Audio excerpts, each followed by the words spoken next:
எண்ணமெல்லாம் சிறகடிக்கும், எண்களெல்லாம் வழி கொடுக்கும், எந்நாளும் ராஜமுகம், எளியோரின் ஏறுமுகம்.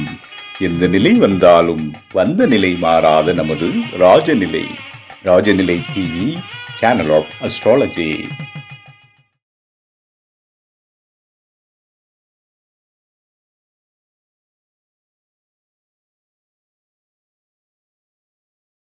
வாழ்க வையகம், வாழ்க வையகம், வாழ்க வளமுடன். அம்மா அப்பா பாதம் பணிந்து வணங்குகிறேன். ஜோதிட குருமார்களுக்கும் நவகிரகங்களுக்கும் பஞ்சபூதங்களுக்கும் பிரபஞ்சத்திற்கும் அன்பான வணக்கம். கதிரவன் மதியும் அங்காரகன் புந்தியும் கருணை உள்ள சுரதம் குருவும் காரவன் காரியும் ராகுவும் கேதும் கருதுமிகு சுகமாக 11ஆம் இடம் வந்து உச்சநிலை நின்று பரிவோடு மகிழ்ந்தால் செய்யும் என்றோ. உலகெங்கும் உள்ள ராஜநிலை டிவி ரசிக பெருமக்கள் அனைவருக்கும் உற்சாகமான காலை வணக்கம். இன்று பிறந்தநாள் மற்றும் திருமணநாள் கொண்டாடும் அனைவருக்கும் ராஜநிலை டிவி சார்பாக வாழ்த்துக்களை தெரிவித்துக் கொள்வது உங்கள் ராஜநிலை எண்கணித வித்தகர் லால்குடி செந்தில். இன்றைய பஞ்சாங்கம் உத்தராயண காலம் விஸ்வாவசு வருடம் மாசி மாதம் 23ஆம் தேதி சனிக்கிழமை, இன்று 7/3/2026. நல்ல நேரம் காலை 7:30 மணி முதல் 8:30 மணி வரை, மாலை 4:30 மணி முதல் 5:30 மணி வரை. கௌரி நல்ல நேரம் காலை 10:30 மணி முதல் 11:30 மணி வரை, இரவு 9:30 மணி முதல் 10:30 மணி வரை. ராகு காலம் 9 மணி முதல் 10:30 மணி வரை. குளிகை நேரம் காலை 6 மணி முதல் 7:30 மணி வரை. யமகண்டம் மதியம் 1:30 மணி முதல் 3 மணி வரை. சூலம் கிழக்கு திசை. இன்னைக்கு கிழக்கு திசை நோக்கி போறதா இருந்தா மட்டும் ஒரு டீஸ்பூன் தயிர் சாப்பிட்டுட்டு போங்க, காரியம் வெற்றி அடையும். இன்றைய திதி சதுர்த்தி.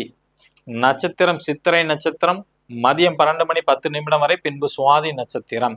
யோகம் துருவம் நாம யோகம், கர்ணம் பாலவ கர்ணம், சந்திராஷ்டமம் பூரட்டாதி நட்சத்திரம் மதியம் 12 மணி 10 வரை, பின்பு உத்தரட்டாதி நட்சத்திரம் மீன ராசிக்கு. கிரக நிலவரங்கள்: மிதுன ராசியில் குரு பகவான், சிம்ம ராசியில் கேது பகவான், துலாம் ராசியில் சந்திர பகவான், கும்ப ராசியில் சூரிய பகவான், செவ்வாய் பகவான், புதன் பகவான் மற்றும் ராகு பகவான். மீன ராசியில் சனி பகவான் மற்றும் சுக்கர பகவான். நம்ம சனி பயிற்சி பலன் தான் பார்த்துட்டு இருக்கிறோம். நேற்றுக்கு தான் சனி பகவான் கும்ப ராசியிலிருந்து மீன ராசிக்கு வந்து பயிற்சி ஆயிருக்கிறாங்க. காலை 8:26 2.5 வருடம், கிட்டத்தட்ட 22/4/2028 வரை காலை 2:40 39 வரை மீன ராசியில தான் சஞ்சாரம் செய்ய போகிறார். மீன ராசியில தான் இருக்க போறாங்க சனி பகவான். இதோட விளைவுகள் வந்து பாத்தீங்கன்னா, இதோட பலன்கள் அப்படின்னு எடுத்துக்கிட்டோம்னா கன்னி ராசிக்கு எப்படி இருக்கும் அப்படின்னு தான் நம்ம வந்து இன்னைக்கு பார்க்க போறோம். இப்போ இந்த கன்னி ராசிக்கு வந்து பாத்தீங்கன்னா 7ஆம் இடத்துல சனி பகவான் வரார். சனி பகவான் எங்க உட்கார்ந்துருக்கிறாரோ அமர்ந்திருக்காரோ அந்த இடம் வந்து வலுப்பெறும். அப்ப 7ஆம் இடம்ங்கிறது கன்னி ராசிக்கு வந்து வாடிக்கையாளரை குறிக்கக்கூடியது. வாடிக்கையாளர் இன்க்ரீஸ் பண்ணுவாங்க. தொழில் செஞ்சிட்டு இருக்கவங்களுக்கு வந்து பார்த்தீங்கன்னா வாடிக்கையாளரோட வருகைகள் அதிகமாகும். 7ஆம் இடம்ங்கிறது கூட்டாளி அல்லது மனைவி, வாழ்க்கை துணைவின்னு சொல்லுவோம். அப்போ உங்களோட கூட்டாளியோ அல்லது உங்களோட வாழ்க்கை துணையோ வெயிட்டு போகிறதுக்கான வாய்ப்புகள் உண்டு. அல்லது வந்து 7ஆம் இடம்ங்கிறது வயிறு புதுசாக தொந்தி போகிற அளவுக்கு வந்து வரக்கூடிய அமைப்புகள் வந்து உண்டு 7ஆம் இடத்தை பொறுத்த வரைக்கும். அதே மாதிரி வந்து 7ஆம் இடம் சமுதாயத்தில் வந்து உங்களுக்கு வந்து பேர் புகழ் அந்தஸ்து கிடக்கும். இந்த 7ஆம் இடம்ங்கிறது வந்து கண்டக சனின்னு சொல்லுவாங்க. இருந்தாலும் பயப்பட வேண்டாம். 1ஆம் தேதியை நம்ம ஃபுல்லாக பரிகாரம் சொல்லியிருக்கோம், அதை நீங்கள் கடைப்பிடிச்சிங்க. இப்போ 7ஆம் இடத்துல இருந்து அவரோட பார்வையானது 9ஆம் இடத்துல வந்து விழும். உங்களோட கன்னி ராசியே பார்ப்பாரு. அப்புறம் உங்கள் ராசிக்கு 4ஆம் இடம் தனுசு வீட்டில் வந்து பார்ப்பாங்க. இப்போ இங்கெல்லாம் என்னென்ன நடக்க போகுது அப்படிங்கிறதான் பார்க்க போகிறோம். ஓகேங்களா? இப்போ 1ஆம் இடம், அதாவது கன்னி ராசியே பார்க்கறதுனால உங்களால் முடிவு எடுக்கிறதுல சிரமப்படுவீங்க. தலைவலி வரதுக்கான வாய்ப்புகள் அதிகம் உண்டு. ஏன்னா நேரம் உங்கள் ராசியை பார்க்கறதுனால கொஞ்சம் தலைவலி வரும். சோம்பல் அதிகமாக வரும். சரியானபடி தூக்கம் இல்லாதனால சோம்பல் அதிகமாக வரும். பதற்றம் ஆகக்கூடிய சூழ்நிலை வரும் கன்னி ராசியை பொறுத்த வரைக்கும். அதே மாதிரி வந்து பார்த்தீங்கன்னா இந்த உங்களோட ராசிங்கிறது உங்க தாய்க்கு வந்து 10ஆம் இடமா வரும். அப்போ உங்க தாய் வந்து தொழில் செஞ்சுக்கிட்டு இருந்தாலோ அல்லது உங்களோட அம்மா பேர்ல நீங்க தொழில் செஞ்சுட்டு இருந்தாலும் அதுல வந்து பாதிப்புகள் வரும். அதே மாதிரி வந்து இது 4ஆம் இடம்ங்கிறது வந்து பார்த்துக்கிட்டிங்கன்னா தாய் மாமனுக்கு வந்து பார்த்தீங்கன்னா உடல் உபாதைகள் சம்பந்தப்பட்ட விஷயங்கள் வந்து வரும் 4ஆம் இடம்ங்கிறது. அதே மாதிரி தாய் மாமனுக்கு வந்து பார்த்தீங்கன்னா பேராசைப்பட்டாலும் பெருநஷ்டங்கள் வந்து ஏற்படும். அதே மாதிரி உங்களோட தந்தையோட குழந்தைகள், அதாவது உங்களுக்கும் வந்து பிரச்சனைகள்ங்கிறது அமைப்புகள் வந்து உண்டு. 4ஆம் இடம்ங்கிறது வந்து ஆரோக்கியத்தை குறிக்கக்கூடியது, சுகம் கொடுக்கக்கூடியது. அந்த இடம்லாம் பாதிப்பு ஏற்படுறதுனால உங்களுக்கு உங்களோட அம்மாவுக்கும் வந்து அந்த மாதிரி அமைப்புகள் வந்து உண்டு. 4ஆம் இடம்ங்கிறது வாகனம், வீடு இதெல்லாம் குறிக்கக்கூடிய இடம். அப்ப இதுல வந்து நீங்க புதுசா முதலீடு செய்யறத வந்து தவிர்க்கிறது ரொம்ப நல்லது. பழைய வண்டி வாங்குறீங்க, பழைய வீடு வாங்குறீங்கன்னா அது கை கொடுக்கும். புதுசு நீங்க போயிட்டீங்கன்னா பிரச்சனைகள் வந்து மாட்டக்கூடிய அமைப்புகள் வந்து உண்டு. இது வந்து 4ஆம் இடம்ங்கிறது உங்க இளைய சகோதரனுக்கு வந்து 2ஆம் இடம். அப்ப அவங்களுக்கு வந்து பல், கண் சம்பந்தப்பட்ட தொந்தரவு வரதுக்கான வாய்ப்புகள் வந்து உண்டு. அவங்களுக்கு குடும்பம் 2ஆம் இடம்ங்கிறது குடும்பம், தனம், வாக்குன்னு சொல்லுவோம். அப்ப அவங்களுக்கு வந்து குடும்பம் அமையறதுல வந்து தாமதம் ஏற்படும். கன்னிராசியில பிறந்தவங்களுக்கு கூட பிறந்த தம்பி, தங்கச்சி இருந்தா அவங்களுக்கு வந்து திருமணம் ஆகிறதுல தடை ஏற்படும். ஓகேங்களா? அதே மாதிரி உங்களோட வாழ்க்கை துணை இருக்கிறாங்க பார்த்தீங்களா, அவங்களும் வந்து கவனமாக இருக்க வேண்டும். ஏன்னா 7ஆம் இடத்துல சனி பகவான் இருக்கிறாங்க. கொஞ்சம் கவனமாக இருக்க வேண்டும். அதுக்கு 10ஆம் இடம் தான் தொழில். இப்ப பெண் வந்து கன்னி ராசியா இருந்தா உங்க கணவர் தொழில் செஞ்சுட்டு இருந்தாங்கன்னா தொழில்ல கவனமா இருக்கணும். 10ஆம் இடம் தொழில், வரி சம்பந்தப்பட்ட விஷயங்கள்லாம் கரெக்டா இருந்துக்கணும். ஆணா இருந்தா பெண், பெண்ணா இருந்தா ஆண், அப்படி பார்த்துக்கணும். அதே மாதிரி வந்து பாத்தீங்கன்னா உங்களோட மருமகன், மருமகள், மூத்த உடன்பிறப்பு, அக்காவா இருக்கட்டும், அண்ணனா இருக்கட்டும், அவங்க எல்லாம் பாத்தீங்கன்னா வேலையில வந்து பாத்தீங்கன்னா பிரச்சனைகளை வந்து சந்திக்கக்கூடிய அமைப்புகள் வந்து உண்டு. அடுத்தது 9ஆம் இடம்ங்கிறது வந்து பாத்தீங்கன்னா உங்களோட தந்தையை குறிக்கக்கூடியது, குருமார்களை குறிக்கக்கூடியது. இதுல வந்து உள்ளவங்களுக்கு வந்து கொஞ்சம் பிரச்சனைகள், உடல் உபாதைகள் வந்து சந்திப்பாங்க. ஆரோக்கியத்தை வந்து கவனமாக இருக்க வேண்டும்.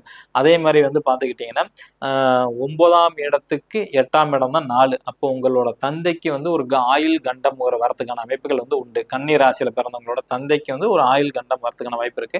அவங்களுக்கு சின்னதா உடம்பு சரியில்லைனாலும் டக்குன்னு பக்கத்துல இருக்க மருத்துவமனைக்கு கூட்டிட்டு போயிடணும். ஆபரேஷன் வரைக்கும் போறதுக்கான வாய்ப்புகள் வந்து உண்டு. அதே மாதிரி வந்து உங்களோட தம்பி, தங்கச்சி இருக்காங்க பார்த்தீங்களா, அவங்களோட வாழ்க்கை துணையோட ஆரோக்கியத்திலையும் கவனம் வேண்டும். ஓகேங்களா? அதுல கொஞ்சம் கவனமாக இருக்க வேண்டும். ஏன்னா 3க்கு 7ஆம் இடம் தான் 9ஆம் இடம் நம்ம வந்து சொல்லுவோம்.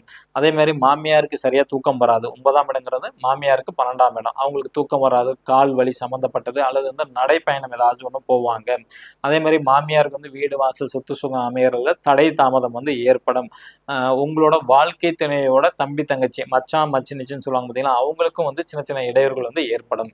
இப்ப கன்னிராசி நண்பர்கள் வந்து செய்யக்கூடிய பரிகாரம் அப்படின்னு எடுத்துக்கிட்டீங்கன்னா, பசுமாட்டுக்கும் உணவளிக்கலாம். ஏன்னா 3ஆம் பார்வையாக ரிஷபத்தை பார்க்கறனால பசுமாட்டுக்கு நீங்க வந்து தீவனம் கொடுக்கறது ரொம்ப நல்லது. எல்லாம் பொதுவா அமாவாசை அன்னைக்கு கீரை கொடுப்பாங்க, அகத்திக்கீரை. அதுக்கு பதிலா நீங்க ரெகுலரா வாழைப்பழம் வாங்கி கொடுத்துக்கிட்டே இருக்கிறது ரொம்ப நல்லது.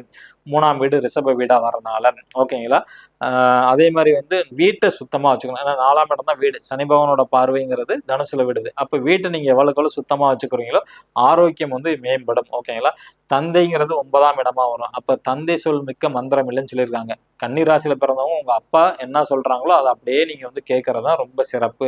அப்பா வந்து நீங்க ஏத்து பேசக்கூடாது கன்னி ராசியில பிறந்தவங்களுக்கு. அதே மாதிரி அப்பாவுக்கு வேண்டிய உதவிகள் வந்து நீங்க கண்டிப்பாக செய்ய வேண்டும். அதே மாதிரி வந்து ஏழை விவசாய குழந்தைகளுக்கு வந்து படிப்பு செலவுக்கு நீங்க உதவி செஞ்சாலும் உங்களுக்கு இந்த கண்டக சனியிலிருந்து நீங்க வந்து வெளியில வந்துடலாம். பயப்பட வேண்டாம். இன்னும் பல பரிகாரங்கள் வந்து நம்ம 1ஆம் தேதி கொடுத்துருக்கோம். அதை நீங்க செஞ்சாலும் கண்டிப்பாக நீங்க வெற்றியாளராக வருவீங்க. நம்ம நாளைக்கு துலா ராசிக்கு சனி பயிற்சி பலன் எப்படி இருக்குன்னு பார்த்துக்கலாம். புதுசா பார்க்கக்கூடிய நண்பர்கள் இந்த மாதிரி பர்மனன்ட் மார்க்கர் ஒன்று வாங்கிக்கிங்க. நம்ம ராஜநிலையோட அதிர்ஷ்ட எண்ணை வந்து மணிக்கட்டில் எழுதுங்க. எழுதும் போது உங்களோட கோரிக்கையை பாசிட்டிவா தான் சொல்லி எழுதணும். எழுதக்கூடிய நேரம் காலையில 6:06, 6:08, 6:22, 6:26, 6:33, 6:42, 6:51. இதை விட்டுட்டீங்கன்னா அடுத்தது 8:06, 8:08, 8:22, 8:26, 8:33, 8:42, 8:51. இந்த நேரங்கள்ல தான் எழுதணும். கரெக்டா துல்லியமா அந்த நேரத்துல தான் எழுதணும். அப்பதான் காரியம் சக்சஸ் ஆகும். சார் 8:22 8:20க்கு எழுதலாம், 8:23 எழுதுனா அது வந்து நடக்காது. பாத்துங்க. மேசராசி நண்பர்கள் இன்று பயன்படுத்த வேண்டிய ராஜநிலை அதிர்ஷ்ட எண் 26. ரிஷபராசி நண்பர்கள் இன்று பயன்படுத்த வேண்டிய ராஜநிலையின் அதிர்ஷ்ட எண் 42. மிதுன ராசி நண்பர்கள் இன்று பயன்படுத்த வேண்டிய ராஜநிலையின் அதிர்ஷ்ட எண் 45. கடக ராசி நண்பர்கள் பயன்படுத்த வேண்டிய ராஜநிலையின் அதிர்ஷ்ட எண் 72. சிம்ம ராசி நண்பர்கள் பயன்படுத்த வேண்டிய ராஜநிலையின் அதிர்ஷ்ட எண் 41. கன்னி ராசி நண்பர்கள் பயன்படுத்த வேண்டிய ராஜநிலையின் அதிர்ஷ்ட எண் 79. துலாம் ராசி நண்பர்கள் பயன்படுத்த வேண்டிய ராஜநிலையின் அதிர்ஷ்ட எண் 74. விருச்சக ராசி நண்பர்கள் பயன்படுத்த வேண்டிய ராஜநிலையின் அதிர்ஷ்ட எண் 93. தனுசு ராசி நண்பர்கள் பயன்படுத்த வேண்டிய ராஜநிலையின் அதிர்ஷ்ட எண் 89. மகர ராசி நண்பர்கள் பயன்படுத்த வேண்டிய ராஜநிலையின் அதிர்ஷ்ட எண் 06. கும்ப ராசி நண்பர்கள் பயன்படுத்த வேண்டிய ராஜநிலையின் அதிர்ஷ்ட எண் 20. மீன ராசி நண்பர்கள் பயன்படுத்த வேண்டிய ராஜநிலை அதிர்ஷ்ட எண் 04. இதெல்லாம் காமனான நம்பர் தான். உங்க ஜாதகப்படி நீங்க அதிர்ஷ்டமான நம்பர் வச்சிருக்கீங்களா அப்படின்னு தெரிஞ்சுக்கணும். கீழே உள்ள வாட்ஸ்அப் நம்பருக்கு தொடர்பு கொள்ளுங்க. இந்த நாள் இனிய நாள் அமைய அடியேனும் பிரபஞ்சத்திடம் பிரார்த்தனை செய்து கொண்டு உங்களிடமிருந்து விடை பெற்றுக் கொள்வது உங்கள் ராஜநிலை எண்கணித வித்தகர் லால்குடி செந்தில். நன்றி, வணக்கம், வாழ்க வளமுடன்.